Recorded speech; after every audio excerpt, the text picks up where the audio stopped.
జన్మమే ధన్యమే చిరుచిలుక ఊహించని ఆనందమే నీ వల్లే కలుగునే మొలక నా హృదయం నీ విడిదై పొంగిపోదటే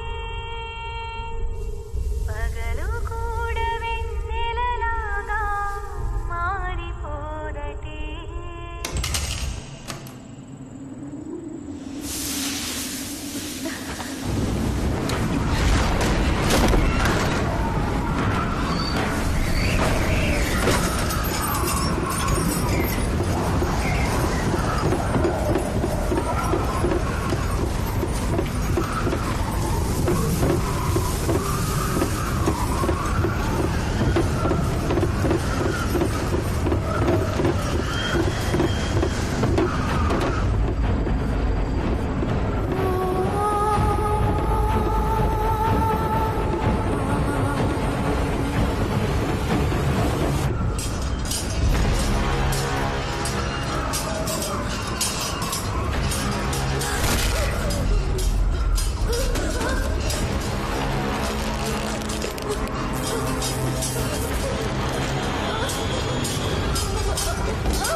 జ్యోతి ఏమైందమ్మా?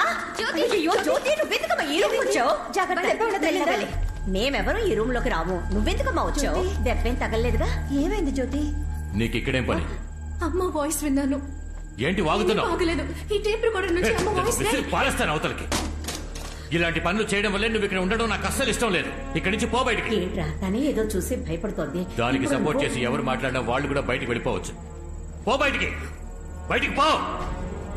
రే కాళీ, ముందు రూమ్కి తాళం వేరా.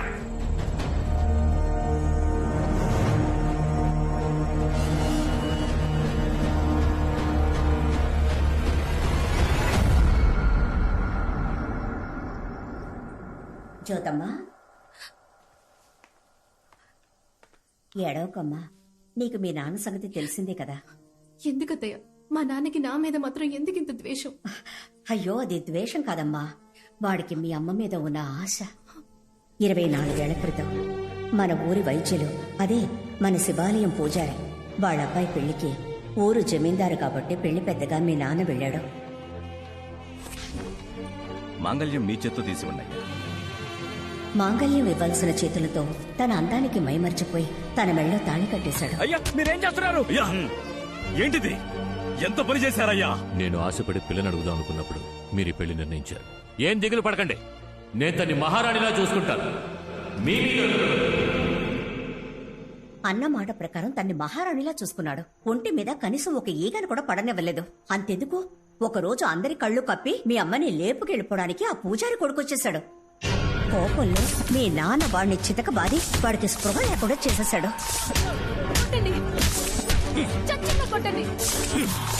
అది లేవరా.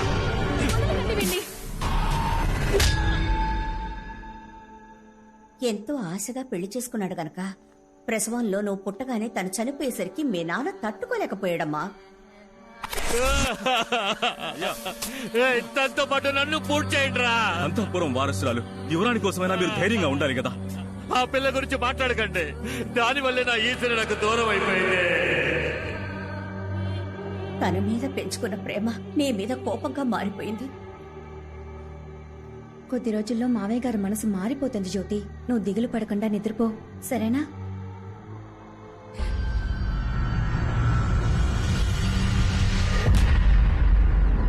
బాసు, మీకో విషయం తెలుసా?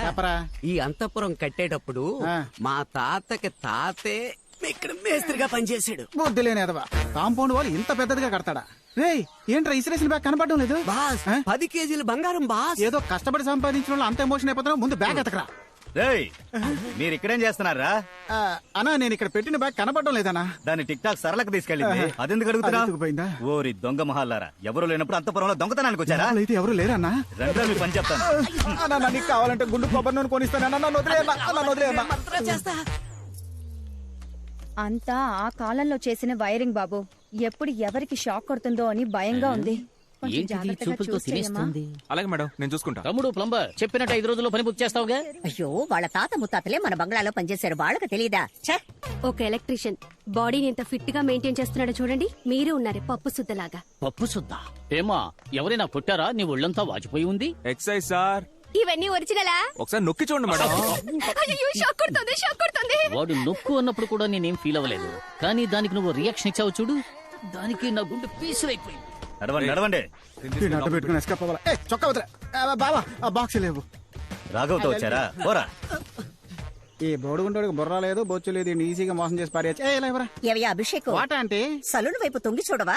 జాగ్రత్త, తల్లో పిచ్చుకుని గూడు కడతాయి. మిమ్మల్ని ఆవిడ ఎగతాళి చేసింది కదా, నా కోపం వస్తుంది బాస్. అది ఇలా నవ్వుతూ చెప్తావా? నా బ్యాగ్ కొట్టేసి నన్నే ఎగతాళి చేస్తావా? మణి, దీంతో టైట్ చేయరా. ఏడ్రా, నిన్న పనులు పిలిస్తే రానని పెద్ద ఫోర్స్ కొట్టు. అది దొంగతనం వదిలేద్దాం అనుకుంటున్నా. ఏంటి ఈరోజు ఏం చెప్పినా నమ్మేస్తున్నారు? రాఘవా, అందుకే నీ దగ్గర పని నేర్చుకుందాం వచ్చానబ్బా. సూపర్ రా, నువ్వు రావడం వల్ల నాకు చాలా హెల్ప్ అవుతుంది. ఇక్కడ ఉండబోయే 5 రోజుల్లో తను ఎలాగైనా లైన్ లో పెట్టాలి. ఒక ఐడియా ఇవ్వరా? అప్పుడు 4 రోజులు టైం ఇస్తాను. అట్లాడకురా, ఐడియా ఇవ్వరా. ఒక కవిత రాసివు బాబా. కవిత? నాకు రాదే, చాలా కష్టం. అందుకే కదా ఐడియా ఇచ్చింది. రే, నీకు రాని ఒక విషయాన్ని నువ్వు అమ్మాయి కోసం రప్పించి చేస్తే నీ లవ్ అప్పుడే అర్థమయ్యేది. మ్యాటర్ ఇదా? ఇది మంచి ఐడియా లాగే ఉంది. ఆలోచించడం మొదలెట్టాడు, రాసి పడదొబ్బితే. ఆడు కవిత కోసం ఆలోచించట్లా, ఎలా రాయాలా అని ఆలోచిస్తున్నాడు. దానికి 5 రోజులు పట్టుద్ది. ఆలోగా మన బ్యాగ్ కొట్టేద్దాం రా.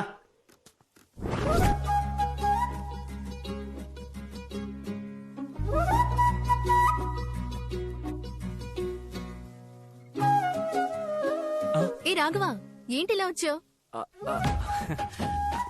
అంతపురంలో అన్నిటికీ ఆలినాలు నేనే కదా, ఇప్పుడు ఎలక్ట్రికల్ వర్క్, అందుకే. Thank God. కొంచెం ఈ టేప్ రికార్డర్ రిపేర్ చేసి పెట్టగలవా? ఎక్కువ డ్యామేజ్ అయినట్టుంది. కుదిరితే చేసి పెట్టు, లేదా వేరే మనిషిని చూసుకుంటా. నేను రిపేర్ చేస్తానులే, కానీ అంత ముఖ్యమైనది ఏముంది ఇందులో? మా అమ్మ వాయిస్.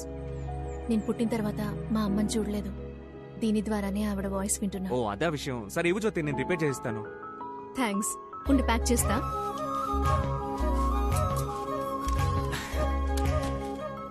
చిన్నతనంలో మన స్కూల్ చదువుకున్నంత జ్ఞాపకం ఉందా? 8th చదివేటప్పుడు నీ పక్కనే కూర్చునేదే మంజు. తను ఆ సోడా బుడ్డి రమేష్ లవ్ చేసి పెళ్లి చేసుకున్నారంట.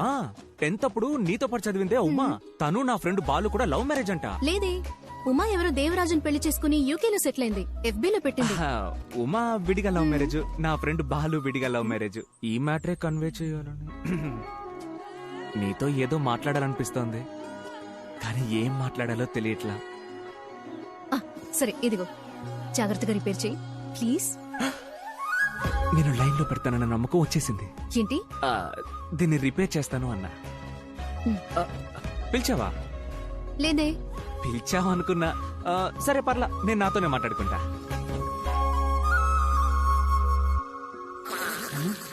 ఏంటా సౌండ్?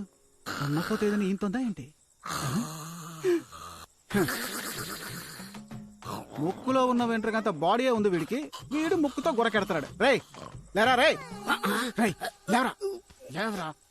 టైం 12 అవుతోంది, డ్యూటీకి పోదాం పద. బాస్ అర్ధనిద్రలోంచి లేపితే అర్ధ ఆయుష్ అంట, మీకు అల్ప ఆయుష్. ఎల్లి ముందు అపశకున పక్షి, పదం పూసుకొని.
అడుగుతున్నాగా